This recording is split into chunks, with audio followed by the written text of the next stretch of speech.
Welcome to Resolve IBS and IBD Naturally. I'm Courtney Cowie, a nutrition therapy and functional diagnostic nutrition practitioner. If you are struggling with the symptoms of IBS or IBD and want to get to the root cause of your symptoms so you can take back your health through a whole person approach, this podcast is for you. Just a disclaimer that the information I'm presenting in this podcast is for educational purposes only and should not be taken as medical advice. You should always consult a qualified practitioner before making any changes to your health or medical regimen. That being said, let's get on with the show. Well, Diane Beck, I'm super excited for our conversation today. I'm going to actually let you do your own self-intro because you have such an interesting background and you're trained in a lot of things related back to the brain, nervous system regulation, kind of the whole nine. And I want to talk about kind of your specific area of expertise, which is this idea of heartbreaks. And we'll kind of dive into that as we go through this conversation. But I'm going to let you have the floor and just talk a little bit about your background and your experience, how you got into the work you do. Oh my, through the long way. I mean, it's definitely not what I thought I was going to be doing. Oh, look, our note takers have joined us, which is just really funny. There's four of us in the room. AI, don't you love it? So I got into this via a really long route. So I was an actress. I don't know if I mentioned that in the blurb, but I thought this is what I want to do. This is what I'm going to do. And I thought I was set. So when I was 18, I went to RADA and I did all that whole thing and became an actress and that. And then my whole nervous system started to say no before my head agreed. And I went through a whole period of time where I had claustrophobia, agoraphobia, anxiety, panic attacks. And I loved being on stage. And I'd be on stage, doing big, I was in London and doing all these performances, went to the States and did all this stuff. And my body was like, no. My friend said to me, I don't think you want to do it anymore. And I argued with, I was like, this is crazy. I don't, and I, no, my soul had other ideas. And then looking back, it's extraordinary how our lives go. This is such a long answer to a pretty succinct question, really. But it's amazing how our lives go because we kind of like, we think, our thinking minds think the captain of the ship, the thinking mind thinks it knows where it's going. And the crew of the ship, the 50 to 100 trillion cells, and the soul of you are kind of going, you think you're going to New York, but we've put a huge rock there and you're trying to navigate around it and we're still trying to navigate around it, and until you heal it you're not going directly forwards. And it turns out all the stuff I'd learned I use now in my everyday. So what I learned was how to really understand character and understand character from the inside out. And then I started to work clinically with clients when I kind of went through a whole healing crisis and my body said no, the hospitals couldn't help me with things, and I had to really go alternative. And I trained in a whole ton of stuff. And the stuff that I trained in was between neuroscience and NLP, neuro-linguistic programming, hypnotherapy, thought field therapy. I mean, a lot of modalities and modern modalities. And I'm now this amalgamation of the acting work, which was character from the inside out. And a client would walk in, I could tell from the way they were walking, their psychology, and it created this very keen, I suppose, sensory acuity to map what I knew from the inside. So I married the two. Oh, wow. So yeah, it's been a long time. So that was 18, I'm 49 now. So that's like what, 31 years of work to That's get awesome. here, which is now really the crux of it, is why heartbreak is the absolute, and this is life's heartbreak, Yeah. where your heartbreak, the matter of the heart that feels broken inside, that is whispering to you that you ignore or is right at the surface, depending on where you're at in your life right now, that is your key to complete life transformation. Oh, that is so cool, Diane. And yeah, and I think that's going to be kind of where we really center the conversation because I've never heard anyone frame it that way. And so my first question around that is that another way of maybe getting at sort of this idea of healing trauma? Is that kind of just a very specific way of kind of framing that, the heartbreak piece? Or would you say that's very different?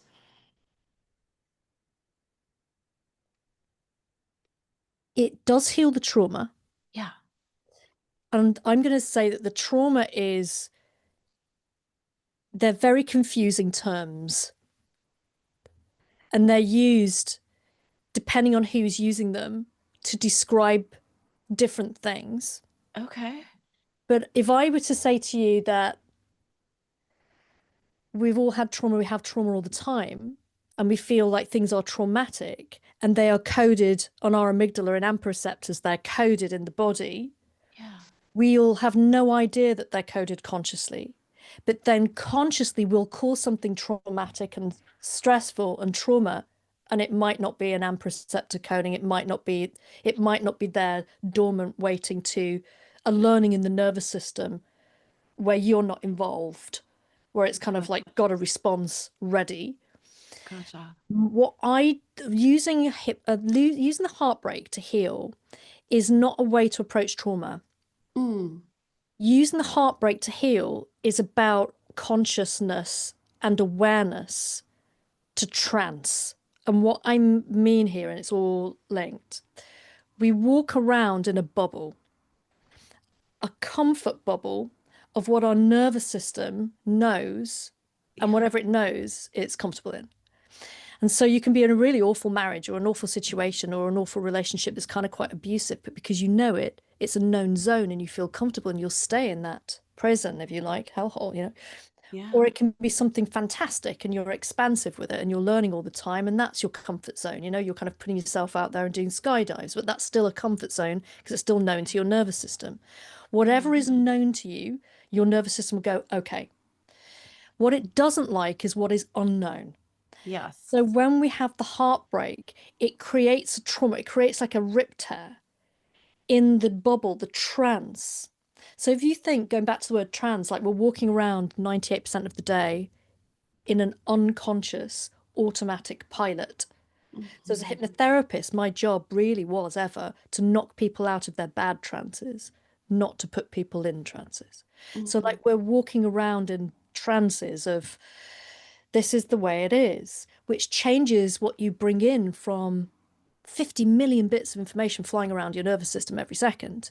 And your Yeah. reticular activating system is just going to filter only what you're biased to Yes. unconsciously. Yes. Yes. So if we're not connecting to that part of us that's running us, which is the unconscious, we can never really understand why we are living the life that we're living, why we're attracted to the people that we're really attracted to, why we attract what we attract in our lives.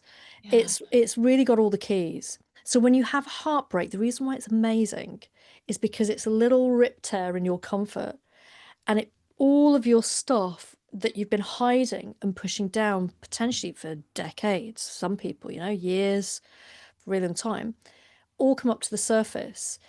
And it actually opens the doorway, this little channel, for us to go right to the root cause of it really, really quickly. That any other time in your life, if you're ignoring your heartbreak, it's really difficult to do. So I'd have had clients in the past just kind of go, yeah, I'm not really sure what's wrong. And because their stuff's not really at the surface, they're not at their threshold. Yeah. Yeah, so if you're experiencing heartbreak, you're actually an amazing. I know this is going to sound bonkers because you're like, this is the worst thing in the world, and it is. But conversely, it's also the best thing in the world because you're at this incredible access point to be able to go right down to the root cause with the right guidance.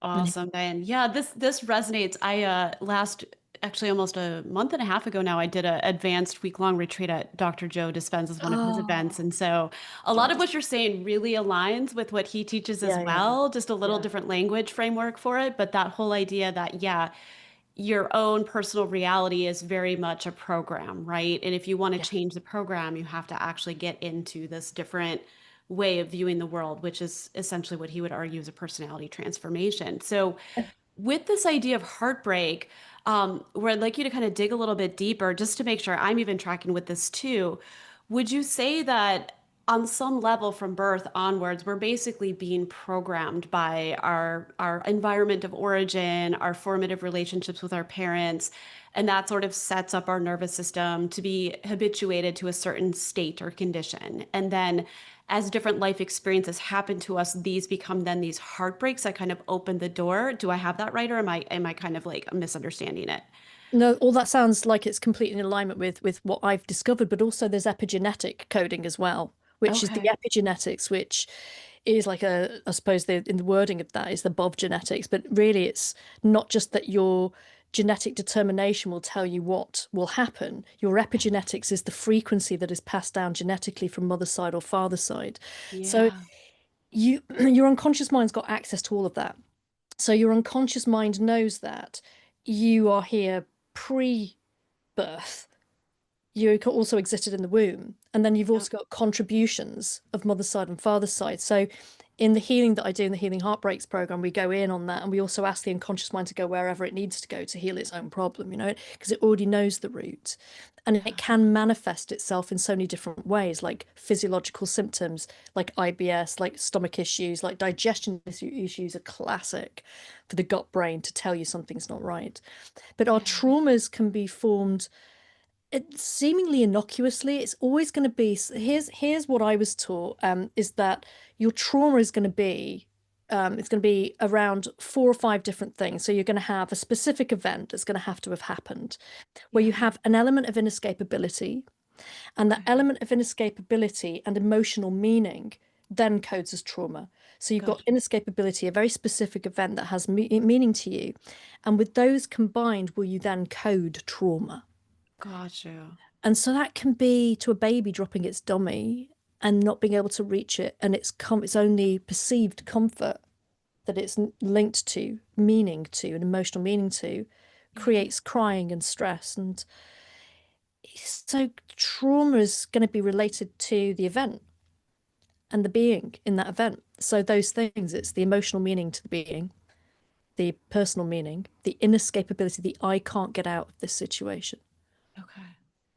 Yeah, so it could, can you imagine, like, so oh, look, sorry, That is so funny. It's like a I know little where that thumbs came from. up. Hey. Thumbs up from the universe. So yeah, so we're creating all of these traumas For those of you all the listening and time. not watching as she's talking, this little thumbs up and a bubble came up to almost be like, yeah, spot on, Diane, you got it. It's crazy when that happens. I can do hand movements all day, and then through a session with a group or something, it'll just appear like a balloon will come off or the thumbs up. And Oh my gosh, too funny. Well, so the question this kind of begs is like, whether it's through the heartbreak break lens that you're really expert at, or just we're talking general trauma, would you say for most people dealing with chronic health conditions, let's just use IBS as an example, right? Because that's generally the person listening to this podcast. yeah, There is typically one or two core events that happen like early on in life that kind of codes the system. And then from there, it's kind of just a replaying of that same type of emotional state or trauma, if you will. I'm going to say it could be, Could be. but Okay. because I talk to unconscious minds, I don't get in the way and say what it is. Yeah. And because the unconscious, your unique unconscious is the only part of you, because it's functioning and running you. It's the intelligence that knows, and it can communicate with you in language that you know, but it's going to start communicating in what we call like somatic sensations, like tingles, like any kind of sensation, like a tightness or a pain or a pincer move. You're going to have signals from the body. And if you learn how to listen rather than ignore, it doesn't have to shout so loud and get your attention so acutely. So it's not going to be so painful if you learn to be present and actually and talk to it, which you can do. And I'm talking from a hypnotist perspective, but I teach women and men how to do this because I think it's really important. We've been kind of cut off at the neck and we rely so much on cognition and the thinking mind, but really our bodies and the innate intelligence of the autonomic nervous system and the body. And then you've got, along with that, the intelligence of the interface of the unconscious mind, which is the Right. collective intelligence of all of the cells. And then I believe, you've got the consciousness beyond that. So you've got access to all of it if you stop overthinking and learn to go in and listen. And it could very well lead you. Let's say, for example, somebody has these symptoms of IBS. How I would approach it and how I do approach it with people is we stop and I teach them to go inside and actually go through we go through some very support mechanisms in this so they feel really comfortable doing it. And then I take them to the pain and they sit next to it like it's a personality. And then they learn how to talk to it. And I teach them how to actually communicate with them very, very quickly. People who've never done any of this kind of work just innately know, because it's innate in all of us, how to really understand. And it can give you it speaks in a very specific language, first of all. It can be in a pain, but it's all frequency and how that frequency expresses, Courtney. So it can be in a color, which is frequency. So they Yeah. might see a color predominantly in that area, and they might have movement, and that's part of the frequency of communication. It might have a shape, and that shape, geometry, sacred geometry and the geometry of the universe, that mathematically, that's a frequency. It's just being expressed. And the unconscious mind speaks frequency, but it's communicating with Captain. So Captain's there talking to the crew now in the engine room, going, I don't know how to run the engine room, but like, tell me what's going on. And the crew is going, well, we speak a different language, but it's doing sign language at you until it gets to the point where you can actually have conversations, which is phenomenal to watch. And people have amazing wisdom telling them and can take them back to the root cause of that, which could be a first event. It could make no sense to them consciously and still heal it, or it could make sense. But we go in without conscious dictatorship as to what we think and our thinking limitations believe it could be. But your body is so beautifully inside. I mean, it's running us. It knows everything about you, It's the library, it's a forensic storage house of everything that's ever happened to you. So if you talk to a part of the body that is communicating pain at you, and then you go inside and that pain has a color and it's got a very specific area in the body. And when you start to apply what I do with that, which is all the light and the frequency and sound as well, which is phenomenal when you apply sound, which is another expression of the frequency, which is awesome. From inside your own body, not from somebody else doing sound healing. You have the ability to use sound frequency from within, which is mind-blowing. And it will tell you too, it will show you which frequency. It's so easy, Courtney. It's like it's the keys to yourself. So as a hypnotist, it's just about really hooking somebody up, linking somebody up with themselves. Yeah. Get them out the way. And then the part of you which is just incredibly intelligent will show you, with some questioning, and I'm guiding because I know how to question it in a particular way. But Yeah. then you can build this relationship with yourself. So let's say somebody sat there listening to this right now and they've got a pain. I'd love for you to stop and pause if you're able to and you're not driving, please like be mindful. But if you listen back to this and you're like, yeah, I want to try this, you can stop. Closing your eyes, it's not a state of eyelids, your trance, but it does help you focus and go in. So if you can and it's safe for you to do so, close your eyes. And all that means is that you can float down inside to the part of your body which is saying, pay me attention, like a child tugging your jumper, going, oi, pay me attention. It's trying to do that. And as you imagine, you can float down inside your mind and position yourself opposite or next to, like it's a long lost friend. And if you say, hi, thank you for being here, like, thank you for the message, don't shoot the messenger, it's just the messenger. And it wants to say hi. And you'll notice immediately what I see people do is they sigh because their body's like, what a relief. She's present with me. And then the communication begins. And you can start to ask it, share with me, what is there for me to learn from this? What is this all about? Like you ask it very, specific questions. Yeah. Yeah.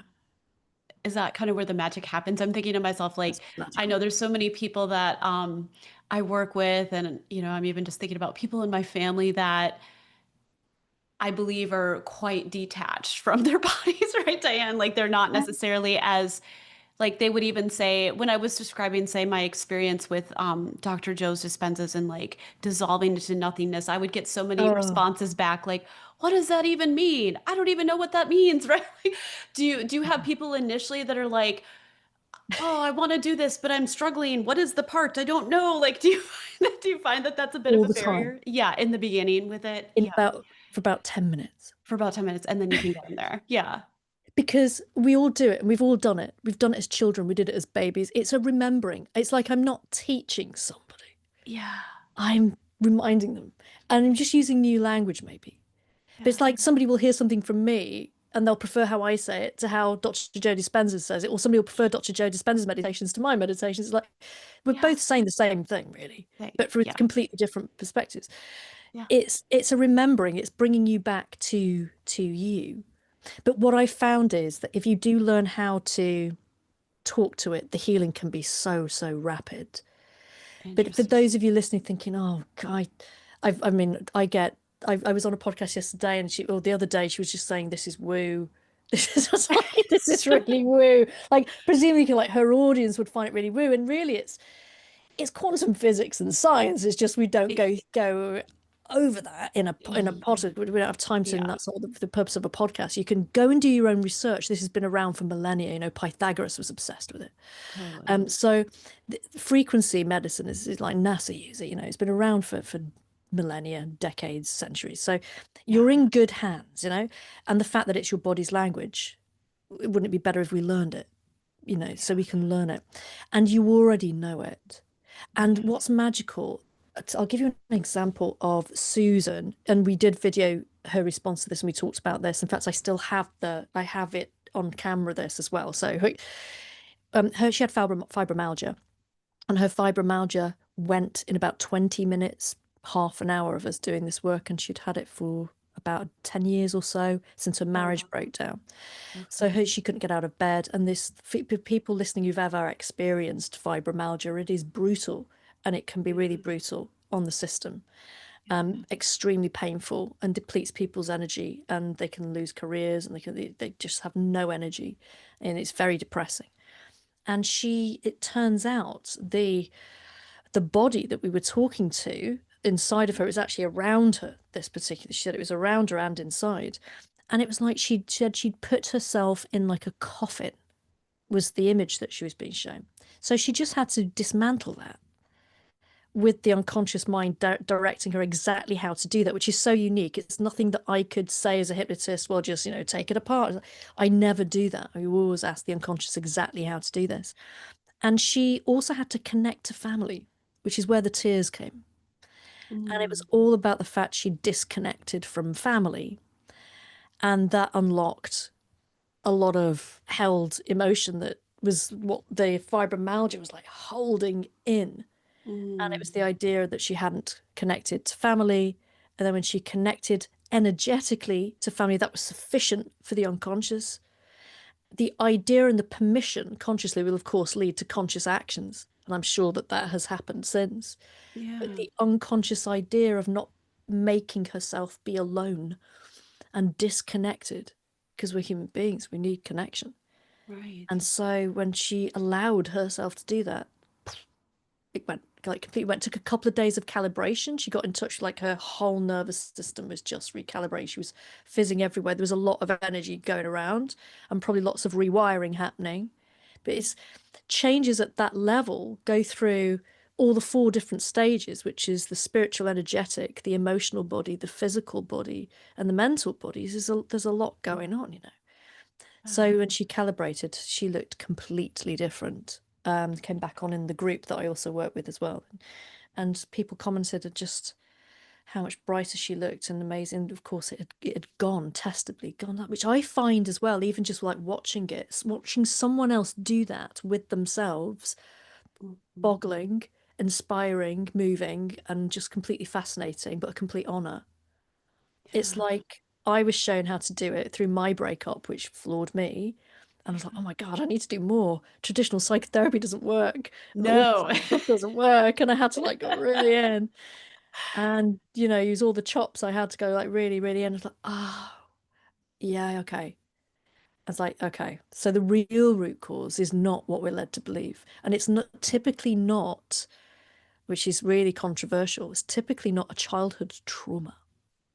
Like there's a Interesting. really, yeah, it's like in all of our training, we've been led to believe in most of the training, certainly not in some of the other trainings I had, but later down the line. But in most trainings, traditional psychotherapy says that everything stems back to childhood trauma.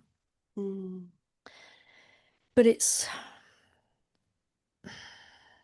coding and it's quantum and it's not linear and it doesn't make sense. And the unconscious mind lives in it lives in nowness. Our mm, thinking mind time travels. It's getting stressed about tomorrow or it's moaning about yesterday, and it's yeah. rarely present, or it's excited about tomorrow, but it's rarely in the present. but your unconscious mind that functions you just lives in now. There is no tomorrow or yesterday. Everything is happening now. Mm-hmm. So something that happened last week can completely recondition something that and link to something that happened 20 years ago and put a whole new lens on it.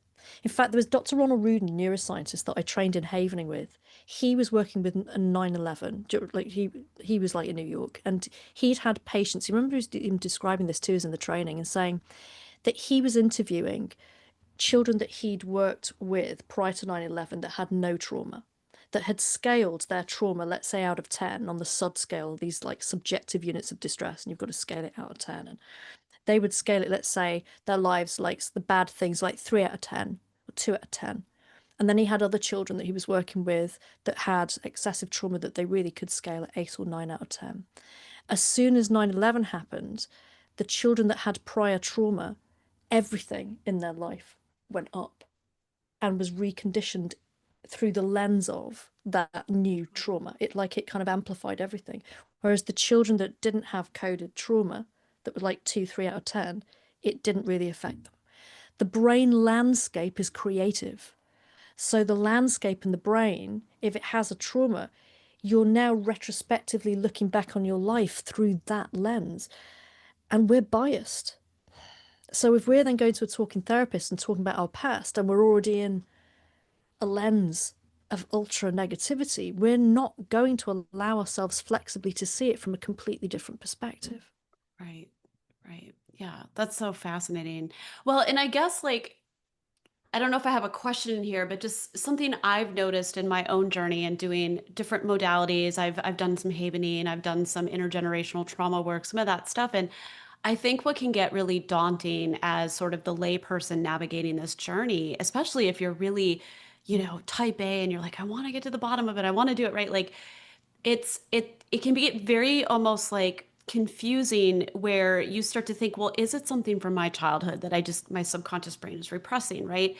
And or is it a way I was conditioned based on how my parents showed up, right? In the relationship with me. And I think what I'm hearing you say is it's partly a conditioning thing, and obviously the environment in which you're born and raised is going to be hugely influential, including any actual traumas that are happening along with it. But it doesn't necessarily have to be like an actual specific traumatic event. It could just be these other influences that you might not even be aware of consciously that are framing your brain to have these, I guess, this lens that you will, right? Like that your physical body is trying to communicate back to you, like something's not working here. Like we're gonna present with these symptoms. Is that right, Diane?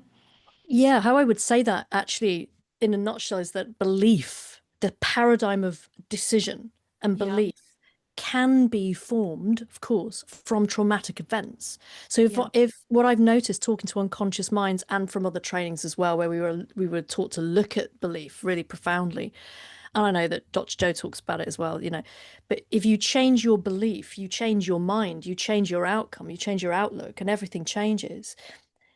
And your brain is so neuroplastic, and the wiring, you're able to rewire all of the time. You can do rewiring on anything. So Yeah. if we're talking psychologically here and emotionally here, Yeah. so your memory isn't really real. It's just a snapshot in time based on an emotion at the time, and we hang on it and we create story around it. And it's probably not even the full fact. In fact, we know it's not the full fact. We're 99% unaware of how we come across, and we're 98% of the day in trance. So you're missing most of it anyway.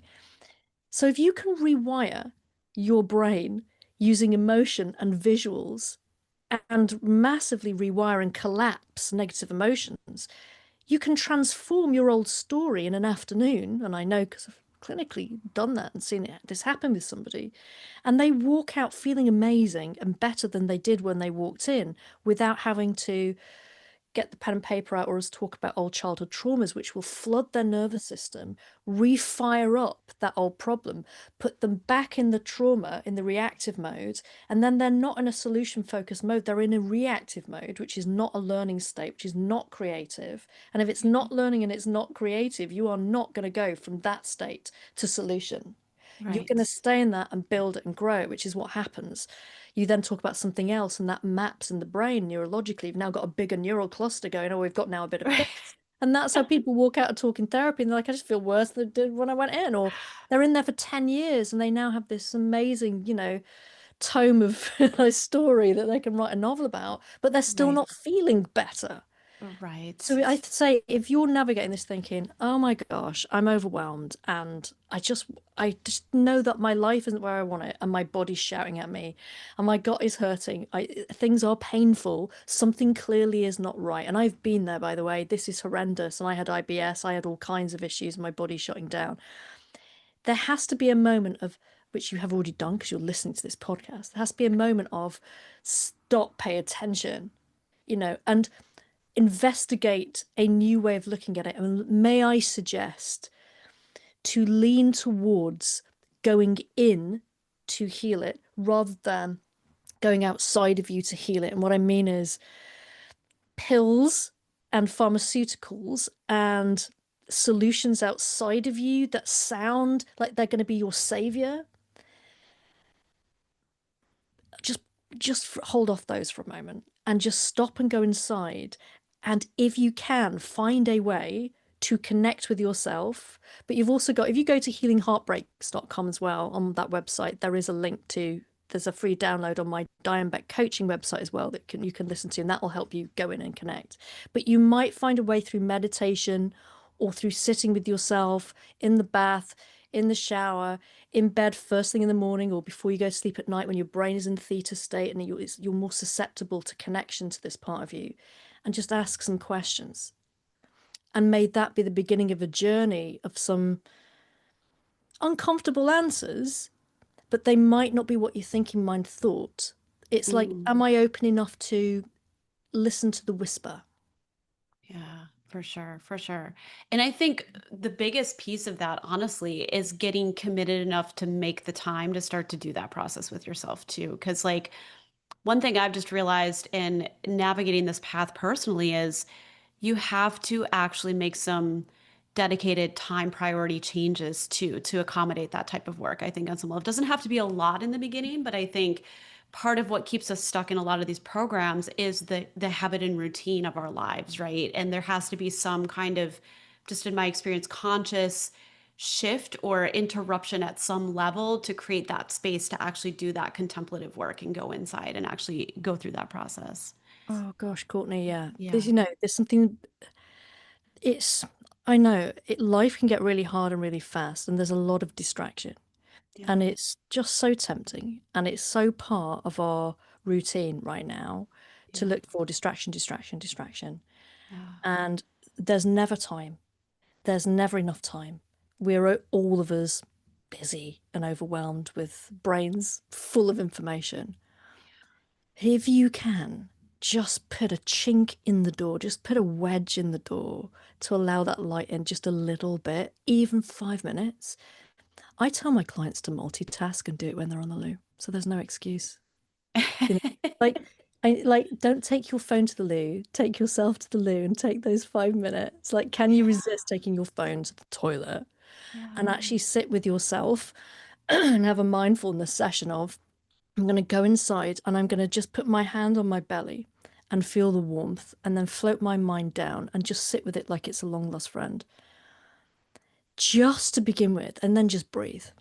And then just start there and just be with yourself. What tends to happen is you dial down the symptoms because you're present. That child isn't trying to like get your attention, tugging your cardigan, just going like, pay me attention because you're with it. And when you're with yourself, you can really start to find inner communication. And if you are interested in learning more about this, obviously, there's going to be some links here underneath. But this is 5 minutes, Yeah. 5 minutes. Yeah, on the loo, 3 times a day. Or or one, yeah, for IBS more, right? So you got Uh, lots of oh yeah. opportunity. Yeah. Yeah, absolutely. Well, and I think kind of the natural question this raises, and I think I know kind of where your answer is going to be with this is like, do you feel most people would truly though benefit from having resources or some guidance from a qualified practitioner, somebody like you, right, to kind of guide them in this work. Although the crux of it really does have to be their own connection with themselves, I think it can still feel very daunting for people that are just like, I have no idea what I'm doing. I'll take the time. I did it. Oh, where did I go? You know, like I can see a lot of Yeah, people yeah, saying that, yeah, right? yeah. Yeah. I would say, well, if you can find a practitioner that isn't going to wade in and do this, but or, but I do have guidance here on on my site with you if you're interested in this, and I'm writing a book on it to make it really easy, the step-by-step guide that will be out in a few months. Oh, So nice. yeah, that'll be easier, like literally a step-by-step guide for you to do it yourself. But if you can find a professional, because it's like they are going to be asking you the kind of questions you wouldn't know to ask yourself yet. Right. And so it's like having somebody looking in your blind spot. It's easier. But I'm gonna lay out the questions in the book, and certainly in the guidance in what I do, I give you the questions and how to ask. And I've just been working with it for so long. I understand. I understand unconscious minds. I love them, I know how they work. But this can be like, do I have an unconscious mind? How the hell am I supposed to connect with it? I would Yeah. say just start with your body. Start with your body. And here's what's going to be interesting is if you start listening to your body, your intuition is going to, which is another major communication of inner knowing, which is a meta program as well. It's going to really, personality program, it's going to ignite that and it's going to strengthen inner knowing. And the reason why that's going to be cool for you, because you're going to be talking to your body and you're going to start trusting the signals that you can. You're going to start listening to your intuition. You're going to be able to spot and notice who is right for you to work Mhm. with, because your intuition will tell you the 50 to 100 trillion cells Mhm. and the communication of the unconscious are going to tell you with your gut, because look at how it loves using your gut to give you a, hey, something's not right now. When Yeah. you've healed this, that's going to be your area of wisdom. It's going to transmute into wisdom. So that's going to be your gut brain is going to be able to go, oh, listen to this, or go in this direction. It's your inner GPS, right? So Mhm. just right now, it's going, please, like pay attention. And there's some healing to do, some learning to do. Learning is healing to the unconscious, learning, healing, it's a Yeah. trade-off. And the pain disappears. It's extraordinary. The emotions disappear when you get the learning. It really is kind of mind-blowing. So know that there's a trade-off that has to happen for it to go. If you take the pills you see, you just kick that can down the road, that you haven't got the learning. The Yeah. learning's got to be, and I'm not against getting the help that you need. I'm just saying there are other ways here that are just going to be a key into maybe a different level of healing. Right.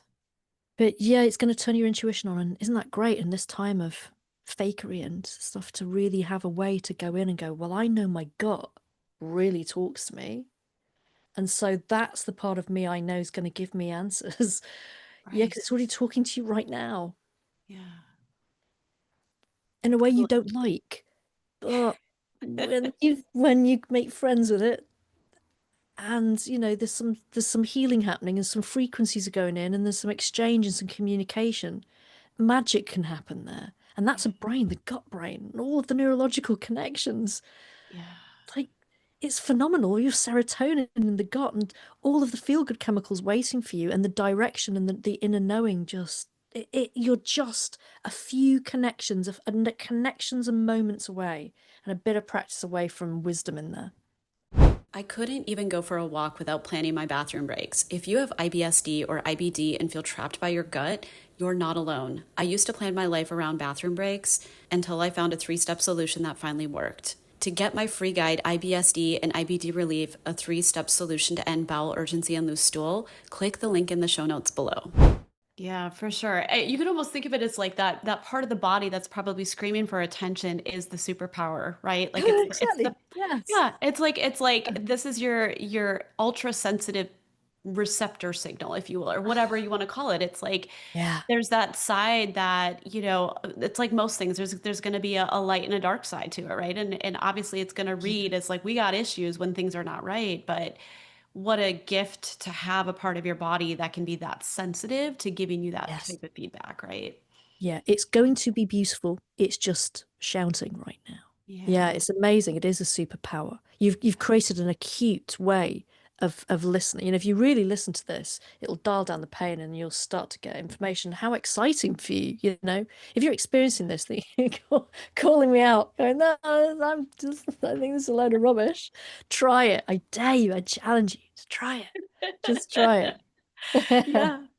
Well, It's not some we kind of touched on the heartbreak thing, Diane, but I want to still kind of just circle back to that for a minute, just so the listening audience really understands kind of like that piece of your work, because I would just be curious to know how heartbreak especially could tie into issues like IBS or IBD, just from what you've seen in your experience or your thoughts on that whole thing. Oh my gosh, yes, heartbreak. Well, it usually expresses itself as, those like any kind of symptom of the body and IBS and IBD because the body. So I've got the cat's just come in. It's not my cat. It's a cat from up the road and he wants attention. He loves me. He loves coming in. He's waiting for me to feed him. I can't tell him I'm on a podcast. Um, no, he's gone. He's gone. He's got biscuits. I shouldn't feed him, but he won't feed it. IBS and IBD is the way of the body kind of expressing something which is really important. So I have seen it in women, of course, like lots of times over the years. Yeah. And it's a way of getting your attention really rapidly and really fast. And it's a bit like, I'm trying to think of an analogy where, have you ever like pushed down on something and it's like come up somewhere else? I'm trying Yeah, to think of almost like a floaty in a pool, right? It's like trying Yes, to submerge that. Yeah. yeah, and Yeah. that's what I would say is happening. So if you're pushing down emotions and pushing down, not wanting to look at something, not wanting to look at something, it's gonna come up in another way. Yeah. Yeah. Yeah, so you've got like this opportunity to go, oh, that's what I'm doing. Okay, so that's how I'm expressing it. And it can typically also, if you have like an Achilles heel there, like say you had some issues when you were younger and that was your way of talking to yourself, Hmm. you've already made the neurological connection, a very strong connection. This is how we talk to ourselves. So you've kind of created a very strong neural pathway. And Yeah. so when you're later on in life and you're divorcing or you've been dumped by an ex and you're bereft and you feel lost and alone and worthless and all these awful things, that's a classic. Oh, this is how I express discontent. I'm going to use that neural pathway again. My body knows this. It's a comfort zone, if you like, to the body.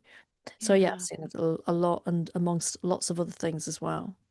Oh, that's so interesting. Yeah, I would have never really thought about it that way, but that does make perfect sense. And, I've even heard from, I think it was a German new medicine standpoint that, like, whether it's constipation or diarrhea, you're either holding on to something you can't process, but either way, it's like an indigestible morsel, right? It's like this trying to almost like purge something, or like you said, it's like this communication that needs to come through, and it's your body's way of kind of dumping something that's painful or toxic that it can't fully process until you look at it.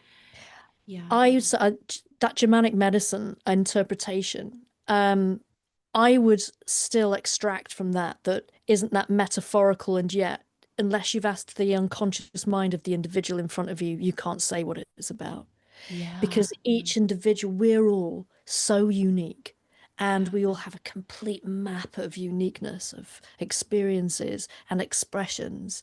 And so you have an opportunity rather than say, oh, that's what that is, which is what Germanic medicine will Kind of, prescribe. yes. And Yes. it's very Yeah. prescriptive without and bypasses the person's unconscious. It's like Yeah. telling the unconscious what it's doing. And I'm not into that. I'd rather hold a space for someone to be able to go in and ask it exactly directly what's going on, because not only is your unconscious created this, it also has all the solutions on how to heal it. So Yeah. if you ask it and then go, and now, I've learned from it, is it now okay for me to heal it? And if it says yes, I had a classic with a woman the other day on the Healing Heartbreaks course, and she had a shoulder which she's had an MRI scan on, and she's had loads of doctors look at it, and it's been really painful for a long time. Yeah. We're doing this, I call it soul signal mapping. I had to come up with a title, Courtney, and that's the title that I came up with. But soul I signal, like it. where you kind of like Yeah. go in and you chat because it feels deeper than like even an unconscious. Sometimes the wisdom is extraordinary. And we just went in and floated in and went just to her shoulder, and it told her the unconscious told her through this signal of the shoulder, clear the clutter, and which of course I'm like, I've got no idea what that means. Yeah. And it meant to her, it seems, it transpires that she has to clear out something which is very important to her. She knows she's been putting off for years. It's very interesting. And she Yeah. has to go and really sort it out. And when I also asked, and ask her to ask the unconscious, when you've really fully cleared that and found what it is you need to find and resolved that or done what you need to do with this clutter, what happens to the shoulder pain? Does it go yes or no? Because it's very binary, the unconscious. It doesn't work in shades of grey. It's going to go, it's a yes or a no. Yeah. And it was like, yes, a very clear yes. And she was on the group today, and I was inquiring, she said, oh, I was like, should my shoulders hurt? I was like, have you started clearing the clutter? She's like, no. It's like, you're unconscious. And this is tends to be what happens. You do what it says, and then magic happens without any other intervention. Yeah. That's a very unusual one of taking external action. Usually it will tell you to like give it something, Oh, which we can interesting. work within the mind or energy, and like we'll imagine a certain frequency or color, and it will be very, very specific. In fact, there's a whole protocol here to follow. But for this particular incident, it was like, you've got to go and clear this clutter. Yeah. And there's something very significant about it, which is metaphorically interesting. Yeah, I actually really appreciate that you brought up that perspective and counterpoint to German New Medicine because having worked with it, as amazing as I think it is, and the research that Dr. Hammer did on all of the people he studied, I do find too, or just my own kind of intuitive experiences that yes, how much are we influencing the person who's being treated, if you will, or being kind of therapied, if you will, by saying, well, it must be this because this is how your symptoms are showing up. So therefore, it must be this pattern. And if you sit with that initially and you're like, well, God, what could it be? I mean, maybe it's something I've repressed. Maybe it's something that goes way back in time. But at the Hmm. same time, if you have been doing some degree of work, and I know like one thing that really came for me when I was doing my week-long retreat, tons of meditation, and that was like just this realization that just came via intuition, like you need to be looking to yourself for more answers and not seeking so many experts on the outside. Like it was just this very clear knowing Oh, that came through, right? And that was profound. And I think it's that, like you're saying, Diane, it's like you want to be able to support that individual's own innate intelligence to offer up what the actual problem is and what the solution space is without predetermining anything. Even if it's a yeah. good framework that Yeah. might work for a lot of people or might have been true for thousands of people studied, it's still the minute you hear it, right? You know the brain what it does. It's going to be like, oh, that's it because somebody told me it's that. It must be that. But then that closes down all other potential possibilities that might actually be real things that are actually feeding this problem in the first place, right? Yeah, and that idea again of something outside of me is going to give me the answer is the antithesis of what I want to do with the work, because Yeah. really ultimately the work is self-empowerment. So the Yeah. work is handing you back your own autonomy and sovereignty, which we've been losing over decades and centuries. So this is not new, but it's bringing you back to authenticity. It's bringing you back to sovereignty and intuition, which is hugely important so that you can sense and suss out. Your body will tell you yes or no and what's right for you or not innately. Yeah. From smelling of food, which we've lost the skill of, is this kind of like fresh? Is this going to be poisonous for me or not? Your Yeah. body knows, Yeah. but if we kind of like cut ourselves off from that communication, we'll listen to adverts, we'll listen to people that aren't living within our body or outside of us, who are on a completely different continent over what I should put in my body, rather Right. than innately smelling, sensing, connecting in, understanding the self. So I prefer like this technique. The Germanic, Yeah. medicine is like very prescriptive, and like you say, could work for a large portion of people, but it does give people a belief, and belief is very Yeah. profound because it creates its cause and effect, and it's going to create an outcome. Yes. Whereas this blows that open again and goes right inside. And this works every time with everybody because everybody talks to their own unconscious that's functioning them. Yeah, yeah. And I feel like as a trained health coach, this resonates too because the way I approach conversations with clients is I put them in the driver's seat and the questions I'm asking are getting them to elicit their own answers, to get clear on the things that they really want to prioritize, their values, all of that, right? Like as I'm sure you know. And there might be times where I'll say, might I offer some perspective? Might I offer some guidance? It's always that asking permission. And I think it's that delicate balance of as much as possible, you want to try to support that individual to resource themselves for the answers, right? with Yeah. maybe a little bit of expert guidance or perspective in there. But that's such a fine line to walk, I think, Diane. And so many people in the functional or somatic healing space that have great therapies and tools sometimes I think tread too far into, well, let me tell you what your pattern is. Let me tell you what's going on with you, right? And then automatically, the minute you do that, as you just said, you're already prescribing their brain to go a direction that might not actually even be 100% accurate, correct? Mm-hmm. Yeah, Yeah, yeah, yeah, yeah. I mean, there are going to be certain patterns that you'll notice from having treated and worked with so many people that express, symptomology of a certain kind, and you'll see patterns and patterns, and it can make us yeah, quite lazy, and we'll kind of go, "Oh, this is this." yeah, But yeah, it's not always the case. I suppose talking to unconscious minds so much, you realize that it's so unique, it's so different. There is no cookie cutter. I mean, I have a process that I map, that there are stages that people have to go through that I map. We've got to get them from here to get that, and then we go that, and then that. But the body's gonna take us on those 4 steps its own way. yeah, But yeah, it's designed for the unconscious, but we need to get those 4 steps, and that's root cause, yeah, identifying the root cause, healing the root cause, and then actually connecting to the true self. yeah, Because your root cause problem as well is squatting on top of all your potential and yeah, who you really are. So, like, when that's out the way, you then have this opportunity to meet your real self, which is a beautiful thing to do. yeah, And only then can you know what you want and where you go. So, step 4 is the goal setting after that. But beyond that, it really is an exploration with that person's innate intelligence. And it's a bit yeah. like, I like the movie Avatar when I see them kind of plugging their tail into Mother Tree, Oh, yeah, and the yeah, collective unconscious that Carl Jung was, talking about, is yeah, when you talk to unconscious minds, especially at a certain level, and you're connecting with it, you've got access to amazing intelligence in there, yeah, and wisdom, and epigenetic wisdom, ancestral wisdom, actually. You're not just meat and bones and walking around, you've just come out of nowhere. yeah.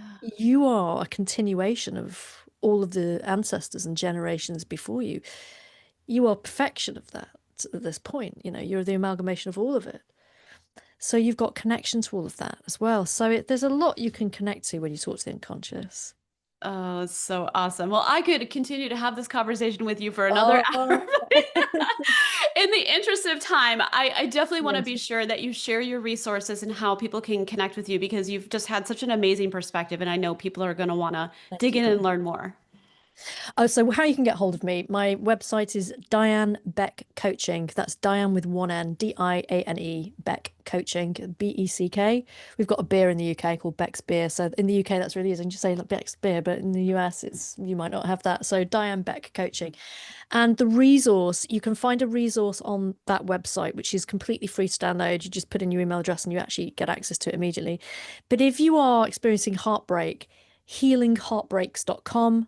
If you go on there, there's a whole video explaining my methodology that will speak to you, which will actually tell you why things haven't been working and actually exactly what will, and will step you through it.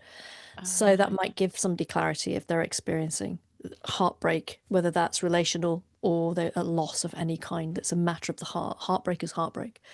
So if that resonates, healingheartbreaks.com or dimebackcoaching.com. Thank you, Courtney. So Perfect. Yes. lovely. And I will be sure to link those below in the show notes so people can access Thank those you. resources easily. So, yes, it's been such a pleasure having you on, Diane. I've learned a Oh, lot in thank this you. conversation, and I've certainly, loved like, it. Thank you, Courtney. yeah, you bring such a unique perspective. So, this has just been such a pleasure. Did you find this episode informative and helpful? I'd love to have you leave me a 5-star rating. Do you have questions about holistic approaches to optimizing gut health that you'd like to ask? Please leave your question or comment below, and I will be sure to address it personally or cover it in a future episode. Be sure to check the show notes for any resources mentioned in today's episode. See you next time.